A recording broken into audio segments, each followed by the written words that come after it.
With the Anastasia Soft Glam palette, I'm going in with the color Cypress Umber on a pencil brush and placing it in the outer V.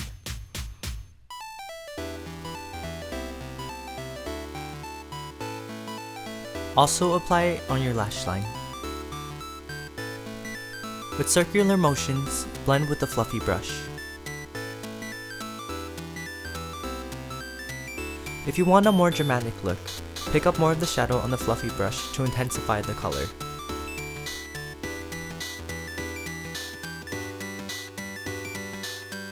I'm picking up the color Mulberry on a pencil brush and placing it in the center third of the crease.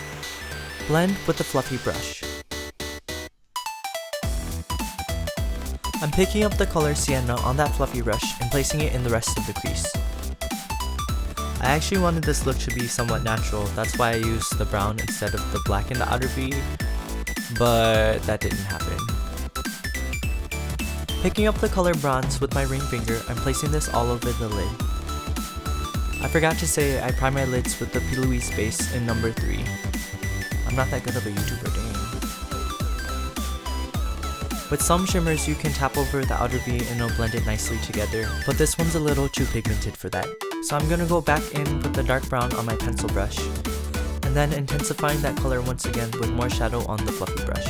I tell people a lot I'm only good at makeup because I know how to fix my mistakes, and that's pretty true. As long as your end result is good, it doesn't matter how you get there. Now I'm using the M Cosmetics brush tip liner in black. Start your liner in the inner corner, and then draw a line slightly above the lash line. Once completed, fill in everything under that line. For wing liner, imagine your waterline continues. The tip should end at the end of your brow. That's the general rule, but I did really bad in this demo. Like, look at that. From the tip of the wing, connect the liner back to the lash line. Then fill in the gaps. No cap, this is a terrible wing, but I will fix it, and it'll be fine. If there's anything in makeup you want to try but need more practice with, just try it at night. That way you can practice and then just take it off for bed. Please do not sleep in your makeup overnight. Ta-da! I somehow finessed both wings, oh my gosh. Moving to skin, I'm going in with one pump of the Tatcha Liquid Silk Canvas Primer. Apply this where pores are, so for me that's my T-zone, my cheeks, chin, and around the nose. Do you guys believe in primer? Like, do you believe it makes your foundation last longer? I believe in targeted ones, so this one for pores, and then the next one for glow, but I'm not sure about longevity. I don't believe in primers, I only believe in Jesus. Now I'm going in with one pump of the VTL Lumi Layer Primer, applying this everywhere the pore primer wasn't, and then also on my forehead and chin. If you're oily, I would probably avoid the forehead and chin, but for sure anywhere you get oily. Do you guys like this song? I love this song. My friend sent it to me a long time ago and I've just been obsessed with it ever since. Today I'm using the Estee Lauder Double Wear Foundation in Cashew. I'm just using my hands and I'm applying 2 pumps on the bottom of my face, really distributing the product there, and then with what's left on my hands, I'm going on the neck. How long does it take you to finish your makeup? Like a full beat? For me, it takes 2 hours. And when I found out drag queens can do their makeup in 2 hours, I was so disappointed in myself. Like, their stuff is so intricate, like restructuring their whole face, and then there's me struggling with eyebrows for like 30 minutes. I applied another pump of foundation on my hands, and then I'm putting that on my forehead. So your face is naturally different tones, deeper at the forehead and lighter by the jawline because your forehead gets more sun. So if you're doing a full beat, especially with highlight like brightening, not highlighter, I recommend going with the forehead because when you brighten, it'll really balance everything out. I'm using the Jouer concealer in Biscotti and placing 4 dots under each eye, and then blending with my ring finger. Going back to foundation shades, if you want one for more natural makeup, so like no brightening and then lighter contour, I would recommend matching with your neck, because if you do anything darker than your neck, it'll look weird because your whole face will be darker. With the Catrice Liquid Camouflage Concealer in Honey, I'm placing this only in the center of the face. This is a lighter concealer, so I'm strategically placing it here to brighten the inner corner under my eyes. I'm really into the bright under eye look. My goal is for my under eyes to be Caucasian and the rest of the face to be Asian. With the fluffy brush, I'm using the Fenty Invisimatte powder and setting the concealer.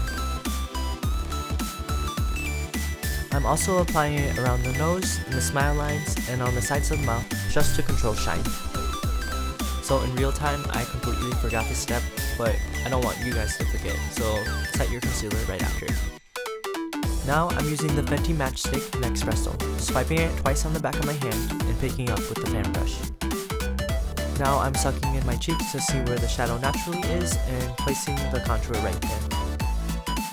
Once you have the contour where you want it, flip the brush over to the clean side and blend out the contour. I like to do it up and then to the side and then down as well. I used this contour on my cousin and she said when she first saw it in the tube, she was like, oh my gosh, this is too dark, I don't know what's happening. But then she saw it blended out and it was all okay. Now I'm using the Fenty Matchstick in Sand. This is my skin tone color, so I'm using it to sharpen the contour. I'm applying this right in the hollow of the cheek, where I can feel the cheekbone. Doing this will give the illusion that the cheekbone is a little higher. This is because you're moving where the shadow naturally is upwards. This is the contour before and after carving. If you want your contour to stand out even more, apply a light concealer right at the end of it and carve with your finger. Because contour is a shadow and dark, putting something light right next to it will really contrast it and make it stand out even more. I'm going back with my fan brush and blending softly, because we want the contour to be defined, not a line. Unless you purposely want it to be a line, work. With what's left on the brush, I'm going under the jawline, side to side, and then blending it back and forth.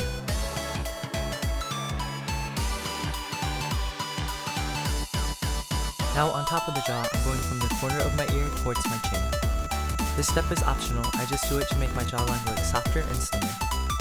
I'm fine with my jaw out of makeup, but in makeup, I feel like it looks so much more square, so that's why I do this step.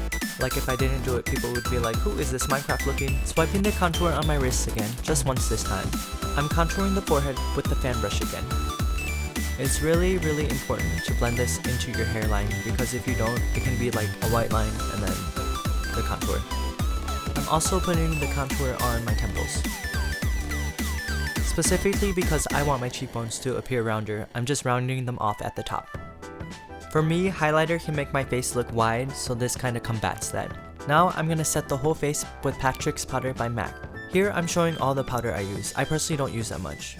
After picking up the powder on a velour puff, I like to swish it around in the lid to try to evenly disperse the powder. It's important to note that the puff will have more powder on the places you pat first. Personally, I start with the cheeks, forehead, and nose, and then I just pat everywhere. This is why it's beating your face.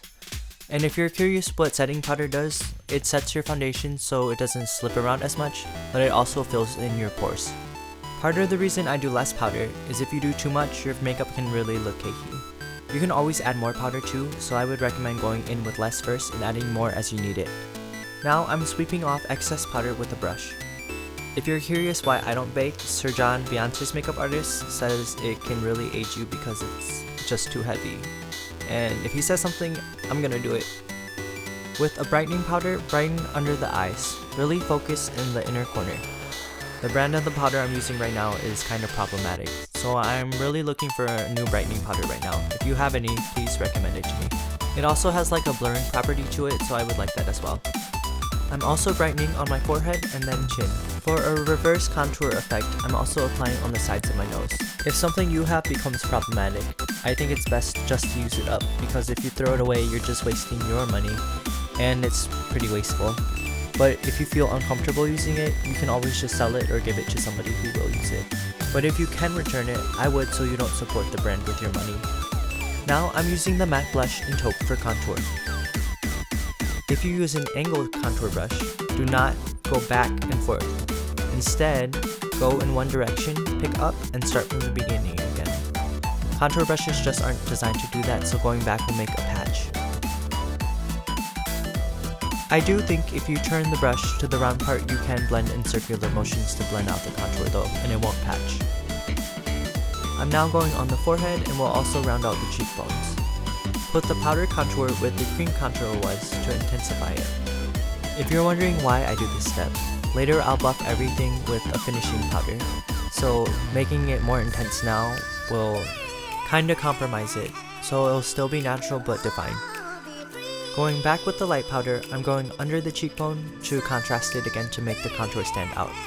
If you want to look sculpted, chiseled, and snatched, this is a great tip. With the powder contour, I'm just putting this on the jaw again. I know you might be like, bro, this is way too many steps. But I hope you can at least take maybe a few of the steps and apply it to your own routine. Trust me, I know this is a lot. Now I'm going in with the Hourglass Ambient Light Powder. Because this is a palette, I'm mixing the two shades. I go back and forth between the two powders twice, and then apply it on one side of the face, go back in again, apply it on the other side, and then one more time for the forehead. For me, this product was a game changer. Like, personally, I think foundation obviously evened my skin tone, but I always thought it made my skin texture look worse. But with this, flawless. Like, you can't tell me anything. Also, because of the peach fuzz on your face, applying this downwards will look better because it will flatten those hairs. Now I'm using the Maybelline Master Chrome Highlighter in Molten Pearl. This is the best highlighter you will ever use in your life, I promise you. Like, pause this video and go get it right now, like, I'm so serious. See where the light naturally reflects on your cheekbone and apply the highlighter there. This highlighter honestly beats all of my high-end highlighters though. Like, this could be the only highlighter I use. Here, I'm pinching my brush to make it more like a fan brush and applying it under the brow. Also connect it to the cheekbone highlighter. Now I'm applying the highlight on my chin and forehead. I keep seeing people who are like, remember when we were so obsessed with highlighter and we put it everywhere? Yeah, that's still me. To complete my reverse nose contour, I'm placing highlight in between the eyes and then on the tip of the nose.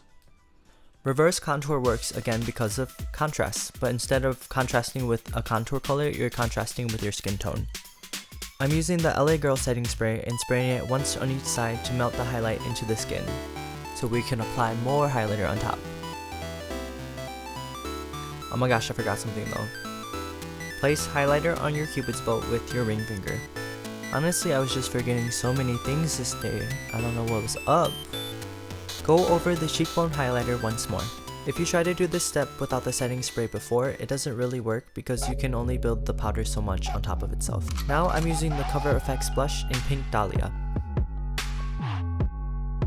Sucking in my cheeks, I'm applying this at the very lowest part of the hollow of my cheekbone. For me, applying this here makes my face look more sunken in and pushes the cheekbones up again. With what's left on the brush, I apply on the tip of my nose, chin, and forehead. Next, I'll be lining my lips with the NYX lip liner in Nutmeg. I look so ugly here, I'm so sorry. If you want your lips to look more pouty, draw a line from the corner of the mouth to the center of the mouth. This will give the illusion of a shadow. Do this on the bottom and top lip.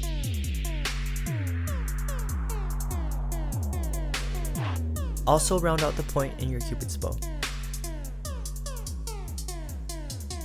Press your lips together a few times to blend the liner. This is what it should look like.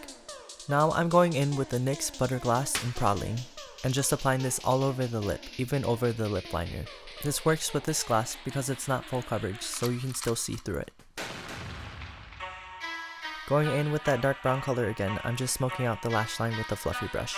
It seems kinda late for this step, but as long as you do it after the brightening powder, you're pretty good. Now I'm setting my whole face with the LA Girl setting spray.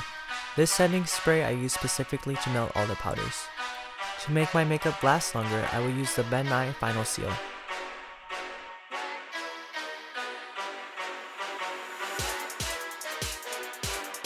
This is what the look looks like before final touches. For final touches, I'm tightlining my upper lash line with Marc Jacobs Blacker, applying BO Rose Gold in the inner half of my waterline, and doe lashes in the style Fogboard Repellent. After I finished the hair for this look, like, I was a brand new person. Like the person at the beginning of the video, and now, two different people. You know what I look like? I look like I was bullying me at the beginning of the video. If you do this look, I hope you feel the confidence and slayage I did. But wait, I have a little bonus for you. If that's not dramatic enough for you, like me, apply a brown liner all in the waterline, and a bold lip. I'm using the Bia liner in Jazz and the MAC lip gloss in Let's Rock. These two changes are a great way to change the day look into a night look as well. I'm really disappointed how this gloss looks on camera because in person it's more fiery and has green shift as well. Here's the before on the right and the after on the left, even though they don't look that different on camera. Thank you for watching. Please like, comment, and subscribe. Bye!